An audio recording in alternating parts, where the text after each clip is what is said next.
Shane, Ireland's general form, post-World Cup, and admittedly there was a Six Nations win in there and a drawn series in South Africa, so maybe more so just the last year, lost by 10 to New Zealand in November, beat Australia by 3, beat Argentina by 3, but it felt a little sketchy, and then the Six Nations was going along nicely until France put 42 points on the scoreboard in Dublin, and then we've had a line summer. Compared to the highs of like 22 and 23, what are you seeing from Ireland in the last year? Yeah, maybe they were outlier years as well. You know, they were exceptional. But I think what we've seen from Ireland is sort of a gradual descent, and then a really good performance or performances, and then a little slide again, and then back up again. And you picked it out, like the South African series. Although we'd come off the win in the Six Nations, we were still thinking it wasn't quite right. Then we went into South African series, played amazing rugby, like some of the best rugby we've ever seen Ireland play. Then we came, right, we're on here again, go into the autumn series. Had a really disappointing game against New Zealand. Maybe that whole series was masked a little bit by the Crowley Prendergast debate as well, and how that happened. And then into the Six Nations again.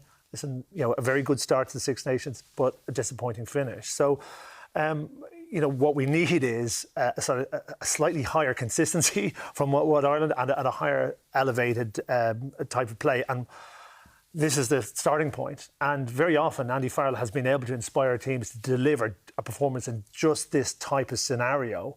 But it's very challenging for him because they haven't got a good lead in. I think what started to happen a little bit with this team as well, from that high that Shane is talking about, 22, phenomenal, the series win, Grand Slam, it was unbelievable rugby.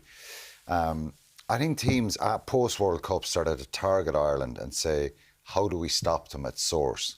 Because the big strength was the possession game, holding on to the ball, short passing, really hard to defend because it was just phase after phase after phase, so much possession, and their accuracy was superb. So teams started, obviously, they're going to do that. How do we stop them at source? Go after a set piece, go after a breakdown, frustrate them, turn them, all that kind of stuff. And that, I think, is really a real part of, not the decline, but regression. Yeah, a little bit of regression there. And I think that happens, and the lads will know it as well. You have to reinvent yourself sometimes, and when you have high cycles and you're going really well, you have to deal with that. So we're in a process of reinvention, are we? Yeah, I think so. And listen, that's okay too. So, you know, you go back to 2022 and 23.